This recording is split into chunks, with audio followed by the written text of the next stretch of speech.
My vrou het, toe ek 'n parlementslid geword het destyds, het sy vir my gevra, Willa, wanneer gaan jy die dag ophou met politiek?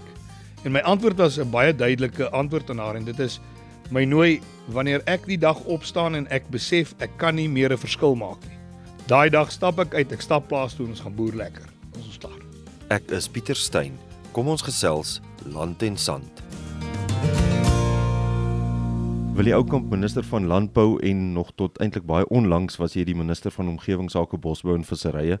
Baie dankie dat ons vandag hier in jou kantoor in Pretoria met jou kan gesels. Welkom by Land en Sand op RSG. Baie dankie Pieter, dit is 'n groot voorreg en 'n goeiedag ook aan al RSG se luisteraars. Willie, jy's nou amper 'n maand die minister van Landbou. Hoe is dit die afgelope maand gewees om in een van die warmste kabinetstoele te sit? Pieter, toe ek gehoor het dat ek minister van Landbou gaan word, was dit een van daai oomblikke waar jy het nadat jy die oproep gekry het jy doodstil gaan sit en jy die absolute omvang van wat sopas vir jou gesê is besef. Ek het besef dat uiteraard is dit 'n groot eer en dit is 'n groot dankbaarheid wat 'n mens moet hê, maar ek het ook besef dat dit gaan gepaard met 'n reuse verantwoordelikheid en ek dink dit is daardie verantwoordelikheid wat 'n mens besef jy nou moet dra, wat jou stil maak en wat maak dat jy beredeneerd hierdie portefeulje moet aanpak. Dit was 'n baie besige paar weke gewees, dit kan ek jou waarborg. Die hele kwessie rondom back and closure is 'n uitdagende ding wat ons moes hanteer. Dit het uiterste dringendheid geverg.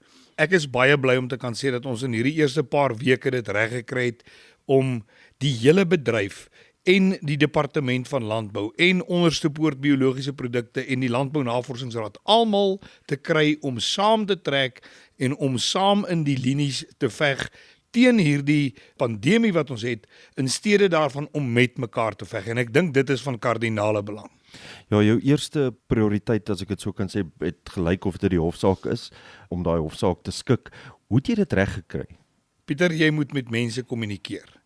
Voordat ons die skikkingsonderhandelingsvergaderings gehad het ek met almal in my departement, met al die rolspelers, die ander verweerders in hierdie aangeleentheid, soos byvoorbeeld SAPRA en Design Biologics, wat een van die privaatmaatskappye is. Ek het met almal van hulle vergader. Ek het die probleem probeer verstaan en 'n baie duidelike roeteplan uitgesit oor hoe kan ons dan hierdie aangeleentheid skik. En ons het toe die volgende dag met die 3 litigante, met SAI, Sakeliga en Vrystaat Landbou gesit en gesels. Ek het baie duidelik gemaak van die begin af, dat daar is 2 belangrike vereistes voordat ons by die onderhandelinge kom. En dit is dat elkeen van die besluite wat ons neem, moet eerstens onderhewig wees aan die wet. Ons kan nie 'n besluit neem wat 'n bevel van die hof gemaak word, wat nie aan die wet voldoen nie. Dis logies en almal het daarop ingekoop. Die tweede ding wat ons besluit het, is dat elke ding wat ons met mekaar gaan ooreenkom, moet ons nader vat en nie verder vat nie. Dit moet ons nader bring aan die vereistes wat die Wêreldorganisasie vir Dieregesondheid, oftewel WOA, op ons plaas, sodat ons weer back and closure vrye status kan kry om ons beeste te kan uitvoer. En dit is baie belangrik. So ons het daardie 2 beginselsake met mekaar ooreengekom en op grond daarvan kon ons baie makliker die ander 3 aspekte uitsorteer en ek sal daarby kom nog. Hoe het jy dit dan reg gekry? Hoekom kon jou voorganger dit nie regkry nie? Jy het dit nogal baie maklik laat lyk. Dit is nie 'n uitgestrekte hofstryd gewees, dit was 'n paar vergaderings en toe is almal aan boord. Pieter, ek gaan my nie uitspreek op wat my voorganger gedoen of nie gedoen het nie. Ek kan maar net praat oor wat ek doen en wat my styl is van hoe ek dinge aanpak. En my styl is nog altyd een van inklusiwiteit gewees. Ek glo daaraan dat ons boere redelike mense is en dat as ons met hulle praat en met hulle kommunikeer, weet en saam soek na oplossings, dat ons wel daardie oplossings gaan vind. En dit is presies wat hier gebeur het. Hierdie ooreenkoms is gebaseer op 3 bene. Die eerste ene is invoere. Ons moet soveel as moontlik enstof invoer. Ek sal dit nou verder bespreek. Die tweede ene is wanneer daardie enstof hier land, hoe ons dit versprei. En dan die derde een is wanneer dit versprei is na verskillende veeartse in die land toe, hoe ons die toediening, fisies die inspuit van die bees vinniger kan hanteer. So kom ons vat punt 1, die invoere. Ons het ooreengekom dat die regering enige eksklusiewe ooreenkomste wat hulle mag hê sal afstand doen van, en tweedens dat ons glad nie in die toekoms sal aandring op enige eksklusiwiteitsooreenkomste nie. Dis die staat, die departement en dan uiteraard onderste poort biologiese produkte. Dit maak 'n hele nuwe kanaal oop vir die privaat sektor om direk by van die vervaardigers van hierdie materiale in die buiteland direk te kan invoer. So hopelik maak dit dat ons nou baie vinniger invoere van die enstof in Suid-Afrika gaan kry. Die tweede punt is, wanneer daardie enstof hier land, moes dit altyd eers na onderste poort biologiese produkte toe gegaan het. Dit het 'n bottleneck veroorsaak, dit het addisionele tyd in die hele proses gesit, terwyl ons teen tyd veg om hierdie pandemie te kan hokslaan. Ons het ooreengekom dat dit nie meer 'n vereiste is nie. 'n Invoerder wat sy produk hier land by OR Tambo Lughawe kan dit direk van daar af na elke veearts in die land toestuur. So dit het ook 'n reuse verskil in die verspreiding en die verspreidingseffektiwiteit gemaak. Dan was die laaste punt wat ons ooreengekom het, is die fisiese toediening. Pieter, daar is nie 'n manier wat al die staatsveeartse en al die privaat veeartse in die land genoeg is om hierdie enstof vinnig genoeg te kan toedien nie. Ons het net doeteenvoudig nie genoeg nie. Ons veeartse is oorwerk en ons gaan nie daarby uitkom nie.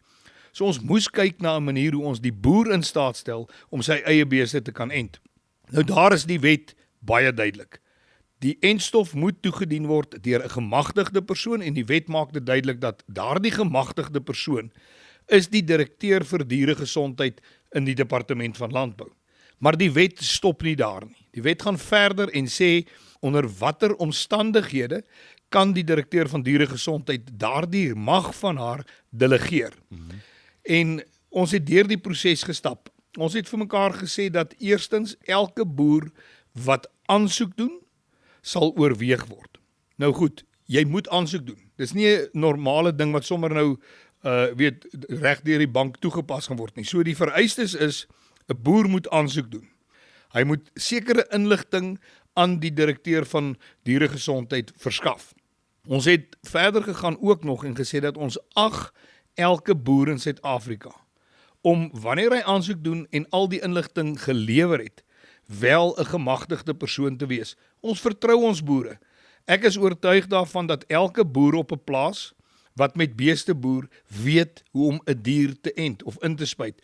Ons doen dit elke jaar verskeie kere teen verskeie siektes. So hierdie maak dan nou ook die pad oop dat die boer kan na sy veearts toe gaan, hy kan sy sertifikaat as 'n gemagtigde persoon by hom hê, hy kan dan daardie enstof kry, teruggaan na sy plaas toe, sy beeste ent. Dan is daar ook 'n vereiste op elke boer dat daar moet 'n terugrapportering wees. Dit is van kardinale belang. Ons het daardie terugrapporteringsinligting nodig sodat ons dit aan die Wêreldorganisasie vir Dieregesondheid kan verskaf. Daar is verskeie stelsels wat gebruik kan word in hierdie hele proses en al daardie stelsels word geïntegreer met die stelsel wat die Departement van Landbou het om seker te maak dat die Engelse woord is die traceability, die naspeurbaarheid van hierdie hele proses 100% reg is. Dit is baie interessant wat jy nou sê. Ek het 'n soortgelyke onderhoud met Dr. Dani Odendaal gedoen en dit wat hy voorgestel het in die onderhoud was min of meer die proses wat jy nou en met sy netwerk in elk geval sy databasisse. Maar ek kan vir jou net op daai punt noem. Ek het dadelik uitgereik na Dr. Dani Odendaal toe.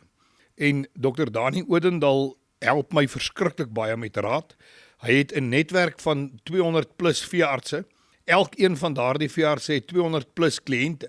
Met ander woorde, dit is nagenoeg 40,000 boere wat hy op 'n netwerk het, wat 'n mens nou deur daardie netwerk en deur die private verkryging van enstof baie vinnig met enstof kan voorsien, kan seker maak dit kom by die veearts uit, van die veearts na die boer toe, van die boer na die bees en dan terugvoering aan die departement wat ons nodig het vir hierdie hele proses.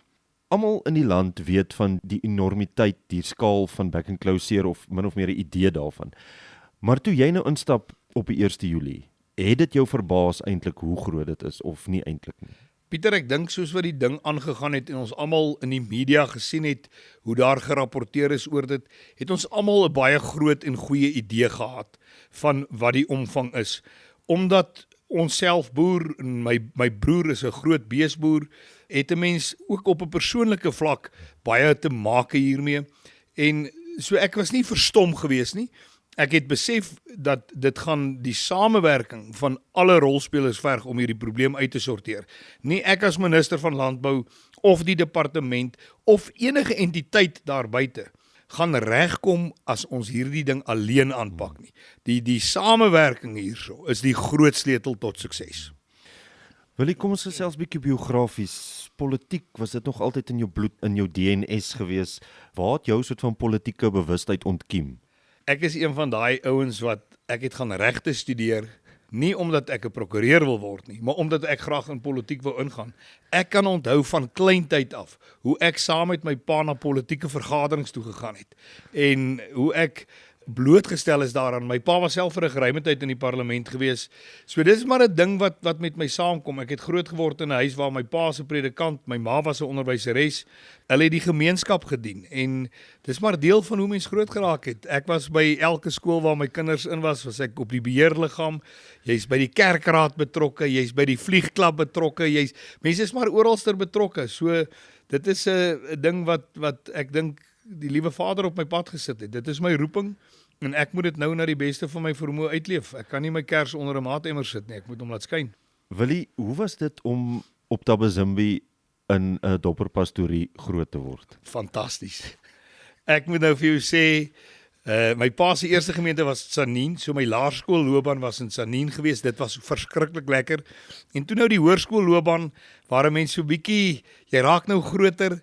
Thabazimbi was 'n fantastiese plek, 'n lieflike plattelandse dorp, goeie vriende gehad. Al daai vriende van ons is nou nog vriende oor die jare. So nee, Thabazimbi het altyd goeie herinneringe wat hy opbring. Ek dink as jy vir van die mense in Thabazimbi vra, sal hulle vir jou sê, "Joh, daai ou kampies was besig geweest."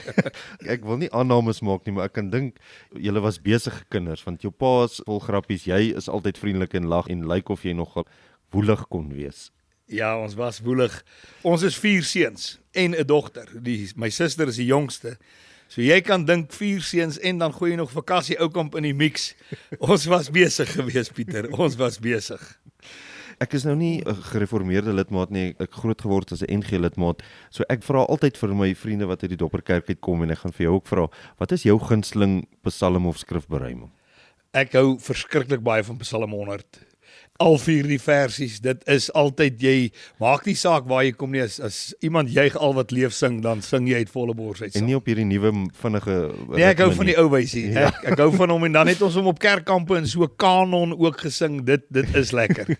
Kom ons gesels bietjie oor jou pa. Ons het nou vinnig daaraan geraak. Hy was 'n predikant, maar hy was ook nie sommer net enige predikant nie. Ek het hom al by 'n paar synodes raak geloop in Potch en sy politieke loopbaan. Hy was eintlik deel van een party, 2 partye, die Afrikaner Eenheidsbeweging, toe die Nasionale Aksie. Vertel ons bietjie van jou pa. Ek wil begin deur te sê dat mens stap in die voetspore van reëse en wat 'n voorreg om dit te kan doen. My pa was predikant op Thabazimbi geweest en na die 94 verkiesing was daar verskeie bewegings wat ontstaan het. Ek dink 'n nuwe bedeling het ook gemaak dat nuwe denke en strominge dalk tot stand gekom het. My pa is in 1999 verkies as leier van die Afrikaner Eenheidsbeweging, wat toe ook parlement toe is. Die Afrikaner Eenheidsbeweging het later uitgeloop op die Nasionale Aksie, toe die oorloopklausule inkom en my pa het toe die Nasionale Aksie ook in die parlement verteenwoordig. In 2004 is die Nasionale Aksie nie weer herkies nie en het my pa uit die politiek uitgetree. Hy is later weer terug bediening toe. Hy was lank voorsitter van die Erfenisstigting wat die Voortrekker Monument en Bloedrivier se erfenisterreine ensovoorts hanteer. En hy bly besig, hy stap aan in die jare, maar ek haal my hoed af vir hoe hy besig bly. Hy's heidaglik die redakteur van die Kerkblad en dan is hy ook die organiseerder van die jaarlikse Afriduetfees. So hy's 'n besige man. Ons het ons woeligheid van hom af geërf, jong. Jy het gesê jou ma was 'n onderwyseres. My ma was 'n onderwyseres, maar toe ek gebore is en toe my pa later in die bediening in is, het my ma nooit weer skool gegee nie. Sy was 'n beroepspredikantsvrou. Sy het langs my pa gestaan en in die gemeente gewerk. As jy dink ons mans is besig geweest, luister, sy was besig. Baie. En was jy hoofseun? Glad nie, ek was te stout geweest. Nee, ons was lekker bedrywig geweest. Ek het nie op daai stadium die kat gemaak om hoofseun te word nie, dis verseker. Maar jy was baie sportief. Ons het lekker sport gedoen, ja. Jou jaar het begin deur wanneer die skool begin is dit atletiek en mense was altyd in die atletiekspan, provinsiale klere gehad vir atletiek. As die atletiek verby is dit swem en dan is jy in die swemspan geweest. Dan begin die rugby seisoen. En na dit cricket, ek was ons skool se cricketkaptein en het ook op tye provinsiale klere daarom gehad vir cricket. So ja, my broer was 'n baie goeie rugby speler. Hy het laerskool en hoërskool Kruiwenweek gespeel en na skool ook goeie rugby gespeel. So nee, maar sport het ons baie gespeel. En het jy na skool regte gaan studeer toe nou? Na skool het ek gaan regte studeer. Ek het 'n beurs gekry by die departement van Justisie en het deur Unisa het ek my studies voltooi terwyl ek gewerk het by die landdroskantoor. Daai tyd het jy, as jy die beurs kry, werk jy vir 6 maande van die jaar by 'n landdroskantoor. Die laaste 4-5 maande kry jy klas by Justisie College in Pretoria en dan skryf jy die Unisa eksamen aan die einde van die jaar. So wanneer jy afstudeer het, het jy reeds 'n werk, jy is aan die gang, jy het ondervinding. Ek was by die Vredesekretariaat gewees in daardie tyd. Ek was ook by die meester van die Hooggeregshof gewees vir 'n wyle, by die landdroskantoor in Pretoria as staatsaanklaer en toe ek afstudeer het, het ek die streekhof aanklaer op Brits geword, waar ek vir 'n geruime tyd was en ook daar as waarnemende landdros van tyd tot tyd opgetree. En was dit vir jou lekker om aan te kla? Dit was 'n verskriklike lekker werk geweest. Ek het dit baie geniet en baie keer sal my vrou vir my sê as mens so 'n bietjie met mekaar argumenteer, onthou jy's nie nou in die hof nie. En dan weet ek, ja, jy's reg. Dit dan met ander woorde die eerste werk waarvoor jy geld verdien het. My eerste, wel, mense het koerante afgelewer op skool, maar dis nie regtige werk nie, dis nou maar 'n bietjie hier en daar rondstaan. My eerste werk was by die departement van Justisie. Ek was nog met my matriekvakansie besig toe ek my pa van 'n telefoonhokkie afbel om net te sê ons lewe. Sê vir my, wel, ek het vir jou slegte nuus, jy moet terugkom, jy begin maandag werk. So ek het my vriende moes agterlaat en ek moes gaan werk. Jou pa, toe hy leier was van die twee bewegings, die twee partye, dink ek was jy in 'n stadium die Gautengse leier geweest. Dis korrek, ja. En hoe was dit vir jou? Was dit soort van jou eerste tree in die formele partytetiek? Ja, dit was min of meer die eerste tree in formele partytetiek. Ons het daardie tyd 'n taamlike groot binnengeveg gehad. Daar was mense wat gevra het dat my pa geskort moet word, omdat hy toegelaat het dat 'n bruin vrou, Frida Adams, lid van die Nasionale Aksie word. En hulle het gesê, nee, dit moet 'n kultuur-eie ding wees. En my pa het vir hulle gesê, mense, ons is 'n party vir alle mense. Daar was hofsaake gewees, ek het die hofsaak help hanteer op daardie stadium, van die regswerke hanteer, en my pa het die hofsaak gewen. En ek dink dit was die regte ding om te doen op daardie stadium, om ook aan Afrikaans sprekende Afrikaners 'n boodskap uit te stuur dat ons is nie alleen in hierdie land nie. Hier's baie mense wat ons sentimente met ons deel en ons moet met almal saamgaan. En ek dink dit was nogal 'n keerpunt gewees in hoe baie mense daardie tyd na politiek gekyk het. As ek reg is, was jy 'n kortstondig of amper 'n lid van die ANC? Glad nie. Dit is 'n absurde storie wat net geen waarheid in het nie. So nee, ek het nog nooit aansoek gedoen vir lidmaatskap nie. Ek was nog nooit 'n lid nie. Ek het nog nooit begeerte gehad om 'n lid te word nie. Maar jy's ook nog 'n hele ruk uit die partytetiek gewees en toe jy daar in almal wat Land en Sand luister sal weet, ek sê altyd die Kalahari is my gunsteling plek en jy toe in die Kalahari gaan bly in Kuruman. Ja, ons was eers in Rustenburg. Ek en my broers het 'n besigheid saam met verskeie ander mense in die mynbedryf. Ons het 'n baie lekker besigheid opgebou oor die jare. My broer is die hoofuitvoerende beampte. Ons gee werk vir so bietjie meer as 4000 mense. Dis 'n groot maatskappy wat regtig oor die jare baie suksesvol geraak het. Mettertyd het ek ons dinge in die Noord-Kaap het ek hanteer. Ek was van 2011 af permanent in die Noord-Kaap gewees. En ja, van daar af weer betrokke geraak. In 2011 sou ek kandidaat gewees het vir die DA in Rustenburg. Maar dit het toe so gebeur dat ons moes die skuif Noord-Kaap toe maak en daar het mense toe maar aktief betrokke geraak weer. En Kuruman, een van my vriende wat baie lank in die Kalahari geboor het, sê altyd hy voel amper die wrevel tussen rasse in Kuruman en ek self al was hulle slagoffer daar, jy weet, hoe het jy dit ervaar? Ons het baie lekker gebly in Kuruman. Kuruman het van die wonderlikste mense, daai Kalahari mense is regtig wonderlike mense, maar Kuruman het sy uitdagings. Die dorp het in totale verval ingegaan. Die slaggate in die paaie, die probleme met water en rioolverskaffing, dienslewering het op baie plattelandse dorpe in Suid-Afrika en dan veral 'n plek soos Kuruman totaal agteruit gegaan. Daar is nie noodwendig rassespanning nie. Daar's beslis misdaad, opportunistiese misdaad. My kar wat ek in Kuruman mee rondry, het 'n Somerset Wes nommerplaat. Omdat dit nie 'n Noord-Kaap nommerplaat is nie. Daardie skelms teiken jou. Ek is al self 2 keer het hulle probeer om my kar oop te breek. Ek is voorbereid, my kar is gesluit wanneer ek ry, maar dit het ongelukkig 'n probleem geraak en dit is 'n probleem wat baie ernstig aangespreek moet word. Hoekom het jy besluit om weer by die politiek betrokke te raak en dan nou spesifiek by die DA? Dit was mos nog altyd deel van die wedstrydplan gewees. Pieter, ek het, soos ek gesê het, ek het gaan regte swat omdat ek in politiek wil opeindig. Ek het regtig hierdie roepingsgevoel oor politiek, oor deel wees van 'n oplossing, om werklik waar saam met mense te werk. My vrou het, toe ek 'n parlementslid geword het destyds, het sy vir my gevra, Willa, wanneer gaan jy die dag ophou met politiek? En my antwoord was 'n baie duidelike antwoord aan haar, en dit is, my nooi, wanneer ek die dag opstaan en ek besef, ek kan nie meer 'n verskil maak nie. Daai dag stap ek uit, ek stap plaas toe en ons gaan boer lekker. Ons is klaar. En jy het Kaap toe getrek vir politiek? Ja, daar's nie 'n kans dat ek in Kuruman kan bly en my parlementêre werk doen nie. So nee, ons is in Somerset Wes, my dogter is in Bloemhof, daar in Stellenbosch op skool, so dit maak dit net maklik. Willie, die DA is dikwels in die nuus. Ek meen dit is die tweede grootste party. Gelukkig daarom nie altyd oor korrupsie nie, maar baie keer oor leierskap. Dit het al by Mmusi Maimane begin. Na Mmusi wat weg is dit John Steenhuisen, en ek moet sê, na John weg is, het sy ampere, ek wil dit nou nie 'n tirade noem nie, maar dit was nogal 'n omstrede tipe van onderhoud wat hy met Nuus24 gedoen het. Dit het my baie herinner aan Dion George se soort van bitterheid nadat hy weg is. En die ironie is, jy het Dion George opgevolg na sy bitterheid en toe vir John Steenhuisen. En jy het toe vir Dion George by die openbare beskermer klagte gaan lê. Wat het van daai klagte geword?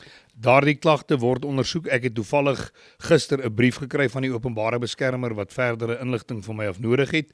Daardie was 'n baie eenvoudige beginsel. Daar is 'n ondersoek geloods na my, omdat ek na bewering in die leeubedryf betrokke sou wees en 'n leeuplaas het, wat glad nie die geval is nie. Nie ek of my broers of enige van ons familielede het al ooit 'n leeuplaas gehad of teel met leeu's nie. Dis net nie waar nie. En daar is staatsmiddele gebruik deur die nasionale departement en ook 4 provinsies wat se samewerking gekry is om te gaan ondersoek instel oor wat is my rol in die leeubedryf.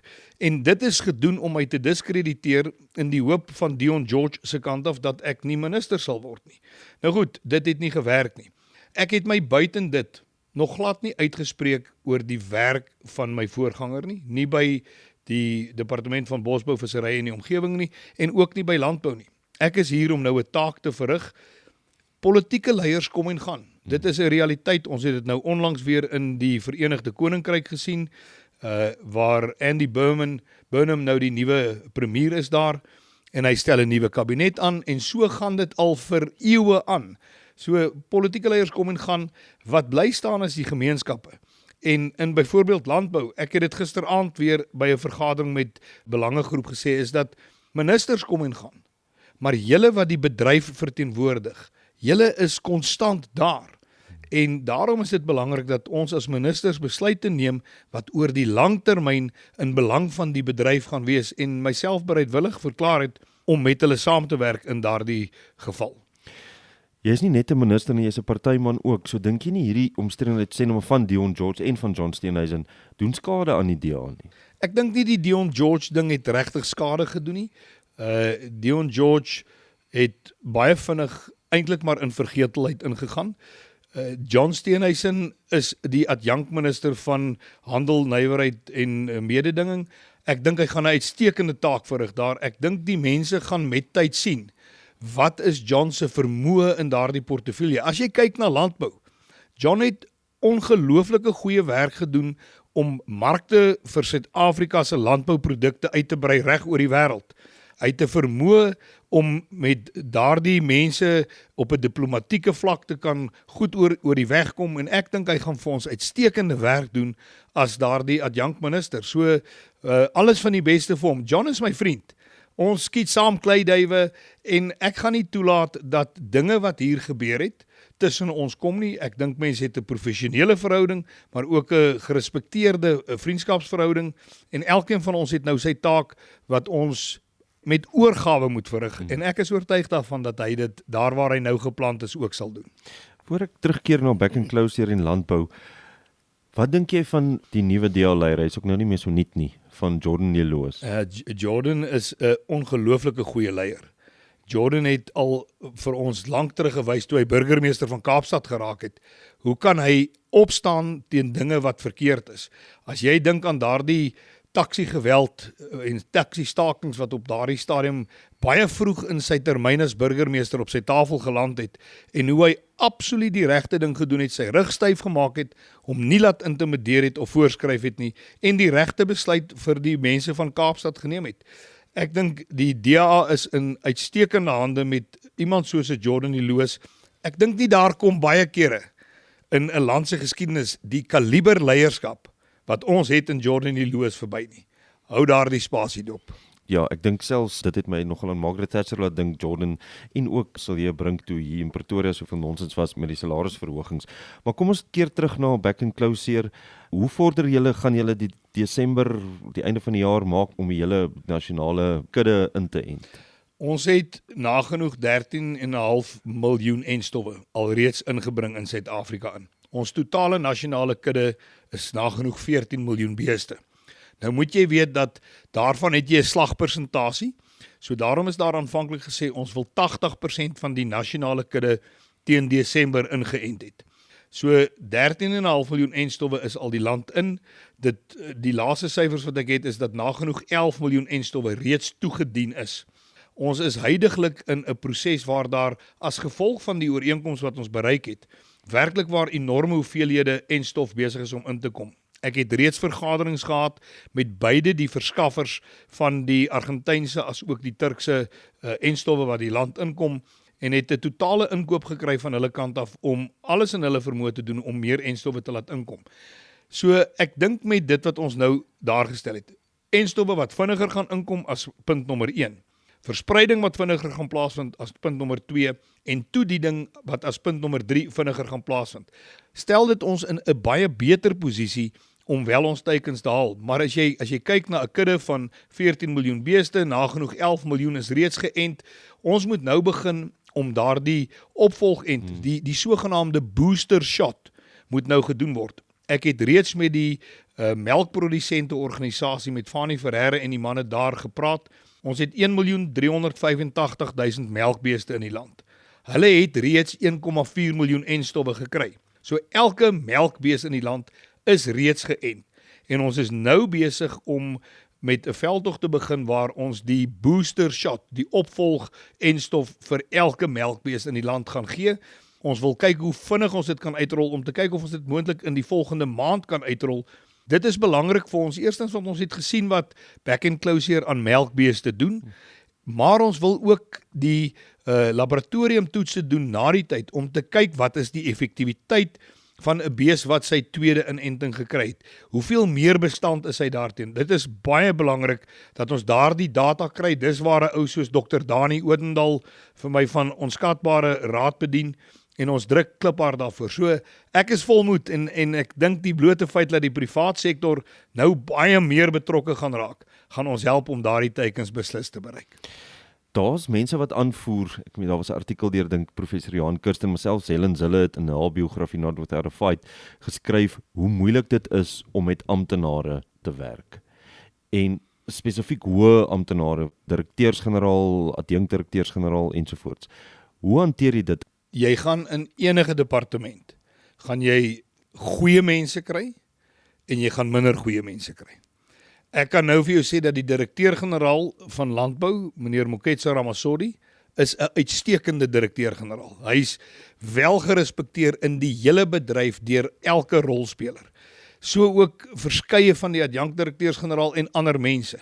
Daar is geen twyfel daaroor dat ons met baie kundige mense hier sit nie, maar daar is beslis ook struikelblokke waarna 'n mens moet gaan kyk. Ek wil nie nou persoonlike mense hier noem nie, maar daar is beslis 'n paar vrotappels in elke mandjie, ernstig waar jy in die bedryf kom, dis in die besigheid so, en dit is beslis ook hier so mense wat baie vinnig sal moet inval by die beleid wat ek uiteensit, of hulle gaan nie baie lank hier wees nie. Back and Closure is nou die groot ding in die nuus, maar jy het gisterand byvoorbeeld met Graan SA vergader, en hulle het 'n baie groot ding oor koring, probleem met koring. So wat is van jou ander prioriteite benewens nou Back and Closure? Ja, Back and Closure oorskadu op die stadium so 'n bietjie die ander dinge wat van kardinale belang is in die departement. Back and Closure is 'n baie klein gedeelte eintlik. As jy kyk na my vergadering met Graan Suid-Afrika, hulle het vir my 11 punte neergesit waar hulle baie kwellinge het, dinge soos die wet 36 aansoeke wat baie lank vat, onderverdelingsaansoeke wat lank vat, prysbeheer, insetkostes wat hoog is. Weet, as jy kyk na dit wat ons boere nou betaal vir kunsmis teenoor wat ons betaal het 4 jaar terug voor die oorlog in Oekraïne begin het, dit is 'n radikale verhoging. Dit wat ons boere nou betaal vir diesel as gevolg van die oorlog in Iran, dis alles insetkostes wat ons boere moet dra, maar hy het absoluut geen beheer oor daardie koste nie. Dit kom doeteenvoudig na sy kant toe en hy moet dit kan hanteer. En dit is baie moeilik as jy dit dan nou nog kombineer met droogtes, wat ons weet ons besig is om te gaan ingaan, dan ook met vloede. Ons het gesien wat die enorme skade is wat vloede hierdie jaar ons boere aangerig het. Maar ons boere is regtig veerkragtig. Daar's baie dinge wat ons gaan help om baie makliker deur 'n volgende El Niño effek te kan kom. Saadsamestellings en die wetenskap daarachter het al verander om ons te kan help om meer droogte weerstandige sade byvoorbeeld te kan plant. Ons boere weet, ek moenie nou vir my 'n nuwe bakkie gaan koop nie, want hier kom dalk 'n paar swaar jare voor. Ons boere is veerkragtig en hulle is al deur hierdie probleme. Hulle is die beste boere in die wêreld en hulle gaan weer deur hierdie probleme kom. Mis jy bosbou, omgewingsake en visserye? Man, die kreer wilte net onder my geval daar. Natuurlik mis ek dit. Dit was 'n baie lekker departement. Ek het my werk daar baie geniet. Ek dink mense het die geleentheid gehad en mense het dit uitgevoer om 'n klomp verskille te maak. Dit is 'n departement waar jy baie weerskante van die pole het. Jy het die sogenaamde greenies of mense wat aan die omgewingsbewaringskant dalk bietjie aan die radikale kant is. En dan het jy weer aan die ander pool, het jy mense, so jy gaan nooit almal gelukkig kan maak nie, en daarom het ek gesê, en ek doen dit hier ook, ek is nie hier eerstens om 'n gewildheidskompetisie te wen nie, tweedens gaan ek nie besluite neem op emosie nie, ek neem besluite wat gebaseer is op bewese, objektiewe data en wetenskap, en as jy dit doen, dan kan jy ver kom, want jy kan dit verdedig, jy kan nie emosie verdedig nie, maar ek dink ons het goeie besluite en dinge in plek gekry in bosbou, visserye en die omgewing.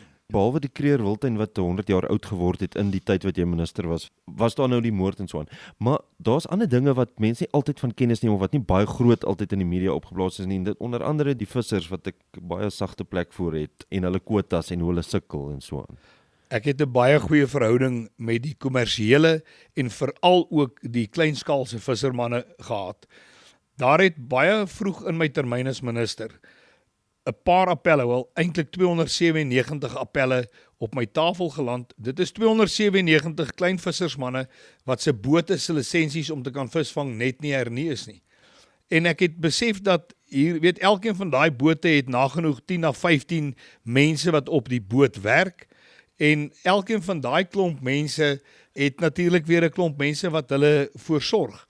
En as daardie 297 bote se lisensies nie hernie sou word nie, sou dit 'n effek gehad het op 20,000 plus mense. En ek het die dringendheid daarvan besef, ek het met almal vergader, ek het vir hulle gesê, bring vir my die wetenskap, bring vir my die data, wat julle genoop het om hierdie besluit te neem, om nie hierdie lisensies toe te staan nie. Pieter, dit was een van die maklikste besluite wat ek in my lewe kon maak, om daardie appelle te handhaaf. Ons het daai 297 appelle letterlik in 'n kwessie van 5 dae almal hanteer.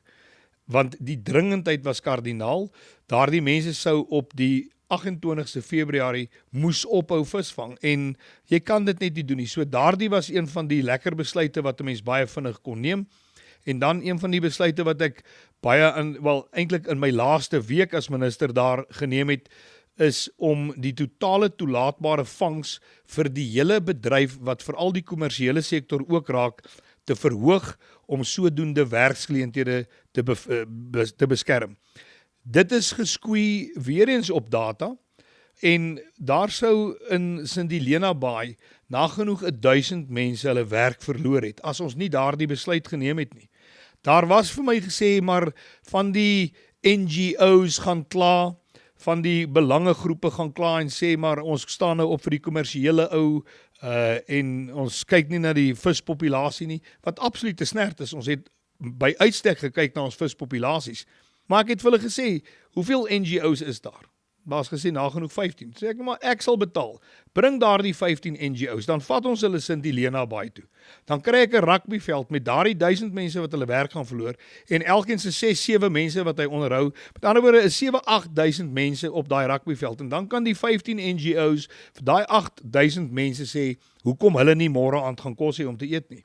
En daar was geen haan wat daarna gekraai het nie, waar dit baie keer gebeur dat van hierdie belangeorganisasies, veral wanneer iets gedoen word om die kommersiële sektor te bevoordeel, hulle kan laat hoor van. Jy is nou weg by bosbou en visserye. Waar het die leeu kwessie gestaan, die leeuboer kwessie? Want dis 'n reusagtige kwessie. Ek weet nie wat doen jy met so baie duisende leeu's as jy net van ontslae moet raak. Daar was 'n ministeriële taakspan wat deur my voorganger nog Barbara Krisi in die lewe geroep is. Daardie taakspan het Dion George toe hy minister geword het oorgeneem en daar was 'n spesifieke einddatum vir daardie taakspan. Dit was einde November 2025 gewees. Ek is byvoorbeeld beskuldig dat ek die taakspan se termyn beëindig het. Ek het glad nie. Dit het dood eenvoudig beëindig geraak op die datum wat my voorganger daarvoor gesit het. Trouwens, die taakspan het my gevra om hulle tydperk te verleng, om hulle verslag te finaliseer. Ek het daardie tydperk verleng. Daardie verslag is aan my gelewer 'n paar maande terug. Ek het met die ministeriële taakspan in gesprek gevoer 2 keer wat ons sekere ophelderingsvrae wou gehad het en hulle het teruggegaan en aan die verslag gewerk. Daardie verslag lê nou op die tafel van my opvolger en dit moet nou aan die kabinet voorgelê word. So daar was geen vertraging in die proses nie. Ek dink egter die belangrike vraag met leeu's is net nog nooit gevra nie. Want mense skram weg van die belangrike vraag af. Ons sit met nagenoeg 2800 leeu's in die wild in Suid-Afrika oor. Ons weet dat leeubene word in veral die ooste gebruik, reg of verkeerd, of jy nou saamstem daarmee of nie, die realiteit is dit word gebruik. En daardie mark is aanvanklik gevoer deur wettige uitvoere van leeubene. Daar is 'n moratorium nou op leeubene, maar ons weet die leeubene gaan nog steeds uit en voed daardie mark. Die vraag vir my is nie noodwendig net een van etiek nie. Ek dink dis naar om te dink dat 'n leeu word geteel net vir sy bene om gebruik te word eendag. Ek hou glad nie van die idee nie, ek ondersteun dit glad nie. Maar dit is nie die vraag nie. Die vraag wat gevra moet word is, as ons vandag elke leeuplaas toemaak, daar oor 10 jaar van nou af nie meer een enkele leeu in privaat besit is, wat moontlik daardie mark kan voed nie. Wat is die risiko vir ons leeu's in die Kreerwiltuin en in die Kalahari en daardie plekke? Ek sê nou vir jou Pieter, ons leeu's gaan gestroop word. En dis baie makliker om 'n trop van 15 leeu's dood te skiet as wat dit is om een renoster te skiet. Jy stap vir dae agter 'n renoster. Met leeu's kom jy by 'n boom aan, daar lê 15 van hulle onder 'n boom. Jy skiet hulle al 15 net daar dood. Jy laai hulle op een bakkie en jy ry. Ek dink daar's 'n baie groot risiko vir ons leeu's en ek dink die regte vraag, of dit nou die maklike vraag is of nie, die regte vraag moet gevra word. En dan weer eens moet data vir ons die besluit neem en nie emosie nie. 'n Ander storie wat nou nie direk onder jou departement val nie, maar wat, as ek sê, jou kliënte, die boere, raak, is onteiening sonder vergoeding. Ja. Wat is jou gedagtes daaroor? Daar's 'n groot debat daaroor. Die DA was al gekastei daaroor. Die ANC is uit die aard van die saak altyd in die moeilikheid daaroor, want hulle is baie pro dit. Wel, my houding en die DA se standpunt oor dit nog al die jare is dat onteiening sonder vergoeding is totaal onaanvaarbaar. Dit skep totale onsekerheid in 'n bedryf. Dit is kontra artikel 25 van ons grondwet. Die DA was in die voorpunt om die wysigings van artikel 25 teen te staan. Ons was suksesvol geweest daarmee. Ons sal beslis enige vorm van onteiening sonder vergoeding sal ons teenstaan. Ek praat met boere, ek het gister met boere gepraat op Bronkhorstspruit, wat baie onseker is en sê, ek wil my plaas uitbou, ek wil nog 'n spulpunt opsit, ek wil nog 'n stoor bysit, maar ek weet nie of ek dit kan doen nie, want ek weet nie of my plaas gevat gaan word nie. Nou, ek sê nou vir jou daardie plase gaan nie gevat word nie. Hierdie is politieke speelspel vir punte vir die paviljoen, Pieter. Ons moet aangaan. Ons boere kan ook nie stil staan en dat hierdie swaard wat nou hier hang, wat al vir baie jare daar hang, ons weerhou om te doen wat ons doen nie. As ons gaan ophou om te boer, ophou om vooruitgang te maak op ons plase, dan het hierdie mense klaar die geveg halfpad gewen. En ons kan dit nie toelaat nie. Onteiening sonder vergoeding sal nie slaag nie. Dit sal nie die toets van grondwetlikheid slaag nie. Ons is oortuig daarvan en die DA sal beslis alles in ons vermoë doen om dit teen te staan, soos wat ons in die verlede nog altyd gedoen het. Vertel ons van jou vrou. Hoe het julle ontmoet en hoe hanteer sy hierdie feit dat jy nooit slaap nie en nooit by die huis is nie? My vrou is 'n sagte, liewe mens, baie ondersteunend. My jongste dogter is nou 17, so hulle lyk nie net na mekaar nie, hulle is ook beste vriende. Sy ondersteun my in totaliteit in wat ek doen. Sy vra net altyd vir my, hou my net uit die media uit. Ek wil nie in die media wees nie, maar sy ondersteun my ten volle. Ek noem haar my nooi, want sy is nog maar alle jare my nooi. Sy het ook in Tabazimbi groot geword. Sy en my jonger suster was saam op skool. En ons is so 'n bietjie meer as 20 jaar getroud. En sy kan lekker kos maak, dis verseker. En jou kinders? Ja, my oudste kind is 30. Sy is hier in Pretoria, werk by 'n prokureursfirma. Ek het laas jaar die 10de Februarie het ek oupa geword. So my enigste kleinkind is haar seun. Sy is getroud met Wian. Dan my tweede dogter is Christel. My oudste dogter se naam is Martinet. My tweede dogter is Christel. Sy het 'n B-kommoneersgraad. Sy is op die seiljagte. Sy is daar in die suide van Frankryk, wat sy nou al 'n paar jaar daar is. Ons sien haar maar min. Maar ja, ek dink sy is binnekort terug in Suid-Afrika. Sy word nou in Oktober 28. Dan my seun Stefan, hy is 22. Baie maar soos sy pa, woelwater besig, bedrywig. Dan ons laatlam Marion, sy is nou 17 en sy is in Bloemhof in Stellenbosch op skool. Waarop is jy trots? Ek is trots op my mense. Ek is trots op waar ek vandaan kom. As 'n mens een ding moet uitlig waarop jy trots is, dan dink ek gaan dit partykeer 'n enkel gebeurtenis wees. Maar as jy terugkyk op jou lewe, op waar jy vandaan kom, dan het jy trots en dankbaarheid. Vergeet ons, maar dit loop hand aan hand met mekaar saam. Ek is trots en dankbaar oor hoe my ouers my groot gemaak het. Ek is trots en dankbaar as ek na my kinders kyk en kyk die tipe mense wat hulle is. En dis waaroor dit gaan vir my. Dit gaan oor my familie. Ek is trots en dankbaar oor die werk wat ek kan doen. En daar is dankbaarheid by verre die swaarste faktor daar. 'n Mens het hierdie geleentheid om 'n verskil te kan maak en 'n mens moet dit met oorgawe aanpak. Ek is trots op waar Suid-Afrika op pad is heen. En ek is regtig trots daarop, want as iemand vir jou 5 jaar terug gesê het, jy gaan in 'n regering wees waar die ANC minder as 50% het en jy met 'n DA lid as minister van landbou of minister van binnelandse sake of minister van onderwys gaan praat, so jy gesê het, ag bog, dit sal nie gebeur nie. Die ANC staan huidigelik op 39,8%. Die aanduidings is dat hulle verder val. Ek dink die toekoms van Suid-Afrika is 'n blink toekoms. Ek dink ons gaan vir baie jare nog met koalisieregering sit, wat ek dink onder die omstandighede waar ons is goed is. Ons is besig vir die eerste keer om ekonomiese groei in lang tyd te hê. Ons is vir die eerste keer en ek dink 21 jaar het ons 'n kredietopgradering van die kredietagentskappe gekry. Ons is van die gryslys af. So daar's baie positiewe dinge in Suid-Afrika wat aan die gebeur is en dit is omdat daar 'n verandering in die regering is, omdat daar portefeuilles is wat gedraai word en dit gaan aansteeklik wees op ander portefeuilles ook. So ek is trots om te kan weet dat ons, nie net ek as individu nie, maar ook die DA as party, instrumenteel in daardie positiewe verandering is. En waaroor is jy spyt? Jo, daar's baie dinge. Ek spyt dat ek te min Wildtuin toe gaan vir 'n begin. Pieter, 'n mens is altyd spyt oor 'n klomp dinge. Die ou koningin is eendag gevra, "Waaroor is jy spyt oor dit wat jy gedoen het?" Toe sê sy, "Ek is nie spyt oor iets wat ek gedoen het nie. Ek is wel spyt oor baie dinge wat ek nie gedoen het nie."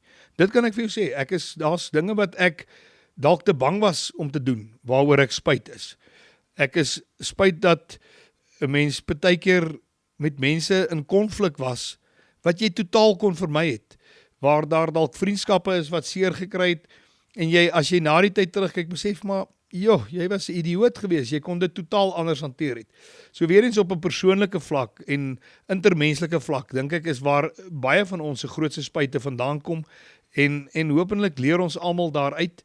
Ek is spyt dat ons die een plaas in die Kuruman area moes verkoop het. Ek sou baie graag daardie plaas wou behou, maar die droogte het gemaak dat 'n mens nie langer daar kon boer nie en jy moes 'n harde besluit geneem het. Ek is natuurlik hartseer daaroor en ek dink mense moet dalk ook onderskeid tref tussen hartseer en spyt. Ek is nie spyt dat ek hom verkoop het nie, want dit was die regte besluit, maar ek is baie hartseer daaroor.